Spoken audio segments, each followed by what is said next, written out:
Misaki put me in an awkward position. I wasn't insensitive to her problems, but I didn't know how to help her either. I did the only possible thing at that moment. I made her swallow her pride and talk to everybody. Misaki, stop crying. It's not the end of the world. It is for me! I don't want to leave the town and be on bad terms with everyone. I don't know if I can help you. You can. They just have to see me with you, and they'll certainly listen to what I have to say. I want to apologize to everyone once again, especially to Tadaki. That's easy, but be prepared for all sorts of criticism. Akiko won't spare you at all. I'm ready for anything. I just want to regain their trust. Okay, but on one condition. Shoot! I'll accept everything. You'll let me tell them why you are here. Of course, it's the best thing to do. Tadaki had already brought drinks to the table, and they started looking around for me. They were surprised to see me coming with Misaki. Hey guys, look who I found. Just leave her at the lost and found. She's not our problem anymore. Everybody else was silent, so was Misaki, because I advised her to keep her mouth shut. Let bygones be bygones. All that's left are bad memories. Misaki's here to ask for your forgiveness and your help. Us helping her? Mizuki, you must be knee-deep when you're asking us to help you. You tell them now, Misaki. Let's hear it, but keep it simple. We're not in the mood for any difficult topics tonight. That's right, Tadaki. I'm glad you understand how hard it is for me to swallow my pride and acknowledge my mistakes. I've learned my lesson. My father keeps on punishing me. He didn't abuse you, did he? You have our support if that's the thing. Wait a goddamn minute! Is it true, Mizuki? Well, partly. My father doesn't want me to go to college here anymore. I'm moving, and I'll be under constant surveillance. What? You're an adult, Mizuki. You can stay here. That's right. You have to confront your father. It's another lesson to be learned. Life sucks. Tell us, what exactly are you asking us to do? Support you? How? I'm not following. Tadaki can pretend to be someone working at the college and talk to my dad. Tell him anything that might postpone his decision. Let me think about it. Are you really thinking about helping her? I touched Akiko's hand to calm her down, and whispered to her what she wanted to hear. Akiko, if it's just a phone call, what difference does it make? As if that would actually help her. Fair point. Tadaki, you were too quick to make the decision to help Mizuki. Think about it. What if more lying brings you more trouble? Just saying. Not if Goro Oshiro doesn't find out who called him. You'll hide your caller ID. So everyone wants Tadaki to help Mizuki?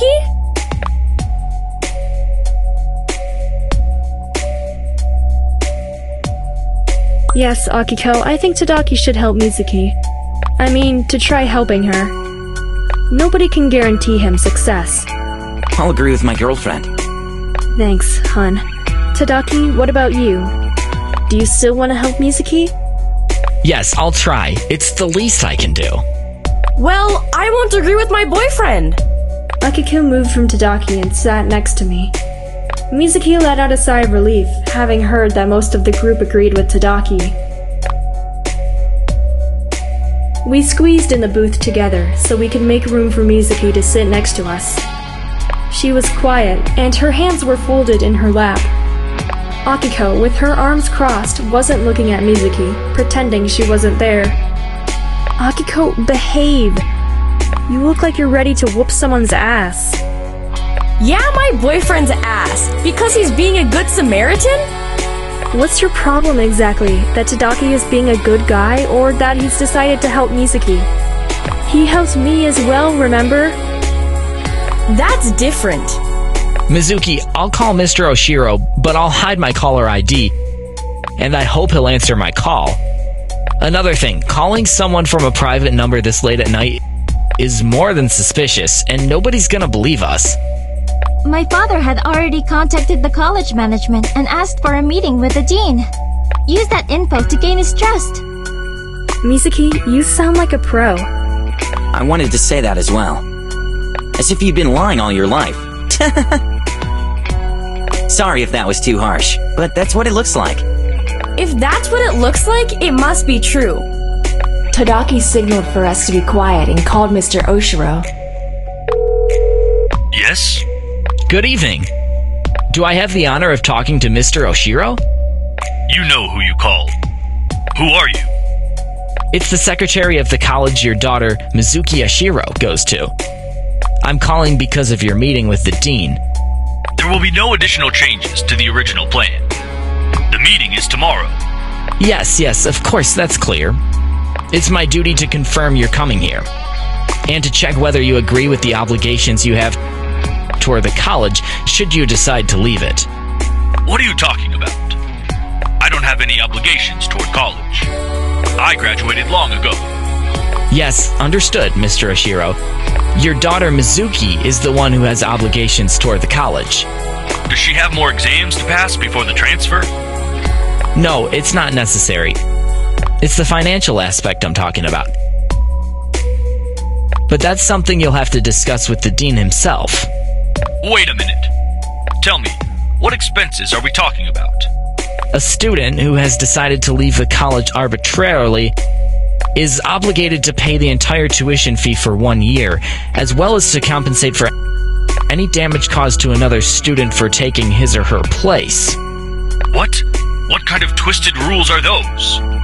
No college should blackmail their students like that. I wasn't the one to come up with the rules. College management was. This is preposterous. Do you have any idea who I am? Yes, of course. I know who you are. You're Mizuki's father. Besides that, I'm the most influential person in this entire town. Oh, I apologize for not knowing that. We don't have that information in your daughter's files. We do have all the data about her academic performance, which is impeccable. That's why it wouldn't be a problem for you to spare a couple of $1,000, would it? No way. I don't have to pay for any penalty points. I just want my daughter to leave the college. You'll find out more about it tomorrow. Of course, your daughter's consent is a must. It would be nice if she could accompany you to the meeting. The money should be wired tonight for the procedure to be finished tomorrow. You can't make me pay another dime for somebody else. In that case, do you agree to pause the case of Mizuki Oshiro's disenrollment from college? Yes, we have to talk about it yet. Goro Oshido hung up in his recognizable manner. Tadaki had a smug smile on his face, and it seemed he didn't mind at all. Way to go, Tadaki! How did you manage to stay so calm and persistent? Did you do it? Did you manage to talk my father out of the meeting with the dean?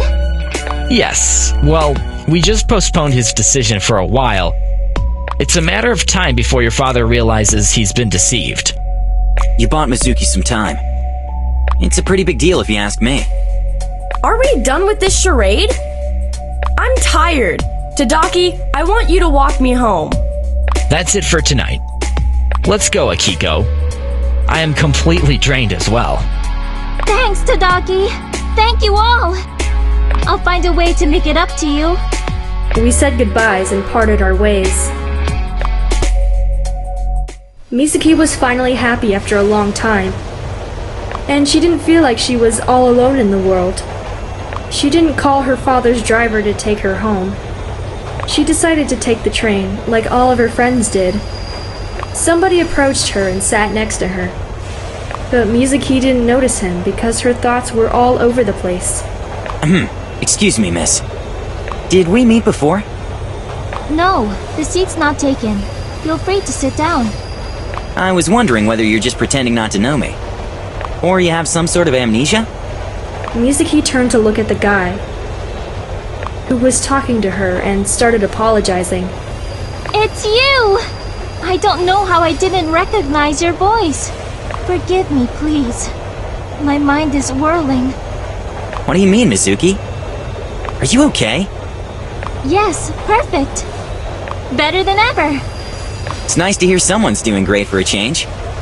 That's because you were born under a lucky star. Will you share some of your luck with me, please? Luck had nothing to do with it. The fact I still had friends was the key. Mizuki explained to him what the deal was and how Tadaki and I helped her. So you're saying the four of them went together to karaoke? Yes, but that's not the point. Didn't you hear what I said? They didn't call me. I expected that. So, you had a nice time. I didn't go there to have a nice time. Doesn't matter. I just figured out a way to make it up to them. But it's a secret for now. Mizuki, you often have a twisted perception of what's good and what's bad for someone. You better tell me what this is all about. Fine. Listen to me. I want to start working on a project with the rest of the crew. I'll suggest them we start working together. Not bad, Mizuki. If the project involves ChatLinx, you know who to ask for help. I know. He winked at her and made her blush. She knew whose help she wanted the most. I came home to find my mom getting ready for bed.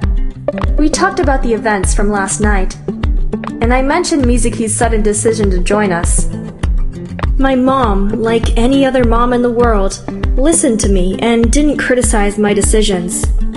But she said to me, in her own unique way, how everything bad tended to be forgotten, and we remembered only nice things. That's why we should make more beautiful memories. I thanked her for her supporting words, made myself a nice cup of tea, and went to my room. I'm so tired. My feet are killing me. I just want to lie down and relax. Tonight was nice, more or less. Tadaki and Akiko seemed happy together, even though they are like chalk and cheese. He'll melt that heart of hers. I played some soft music and was about to doze off. I didn't think my boyfriend would want any more attention. After such a lively night, he started texting me. He misses me. It's nice to see he's thinking about me before going to bed. I don't know whether I'm capable of chatting right now. With my eyes closed, I was searching for my phone on the bed. My sleepiness didn't stop me from answering his messages.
Later that day, I tried to study, but I found myself thinking about Mizuki's proposal.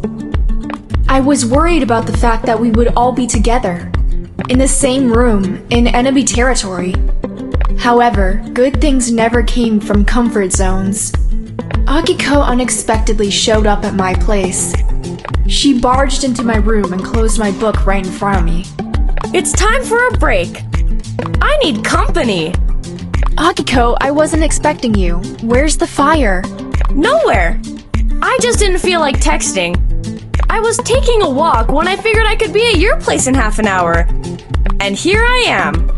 I'm glad you came. I also need a break from studying. Although, I can't say I managed to study this morning. Have you also been thinking about Princess Ashiro's business endeavor? Yes, I'm anxious about all of us being together. It will either go smoothly or there will be no meeting at all. The good thing, though, is that we'll get a chance to prove ourselves. It will look good in my CV. Maybe in yours.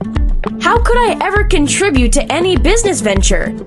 Should I give you CPR when you get tired from work? Every team needs a person like you, who doesn't let her emotions stand in the way of her judgment.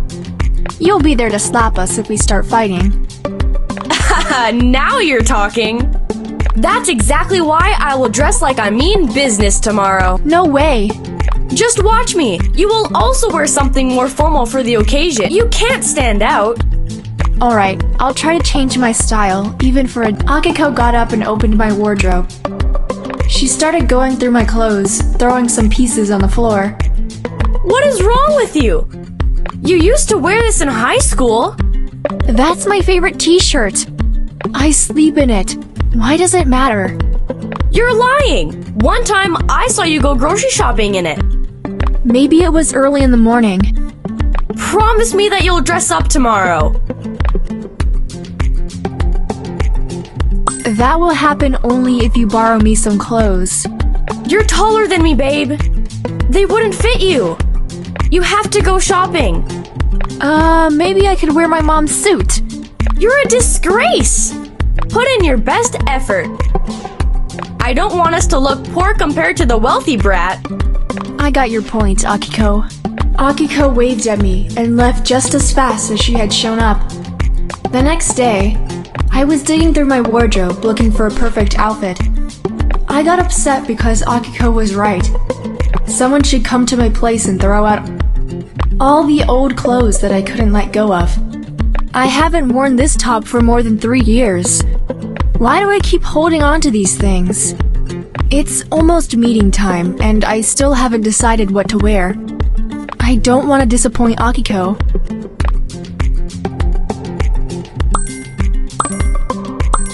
I don't feel like changing right now. I'll take a risk and wear my old clothes. Akiko will be furious, but I'm really not in the mood. She got to my place a few minutes later, and was dumbstruck to see my disheveled look. You want to give me a heart attack? Just look at you! You wore that outfit so many times!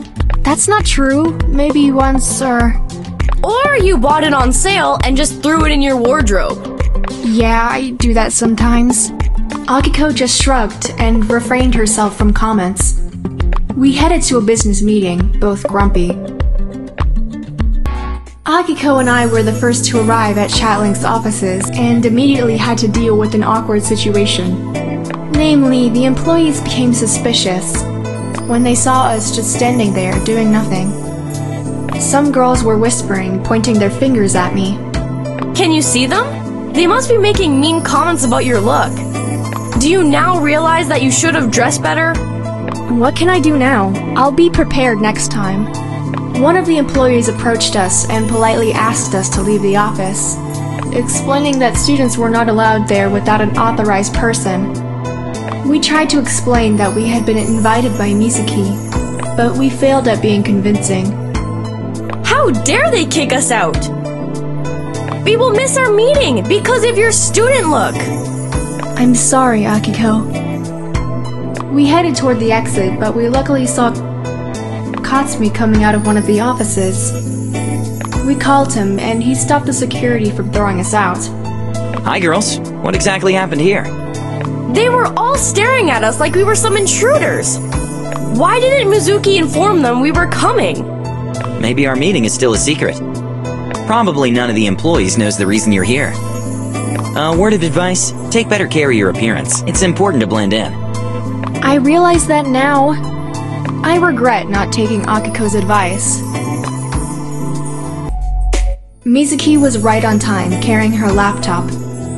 Hello, everyone. I'm glad you all agreed to meet me. I'm happy about this opportunity to work with you. Let's hear what you're offering first. I agree. Sure. May we begin? Yes, there is no need to wait any longer. Does everyone agree?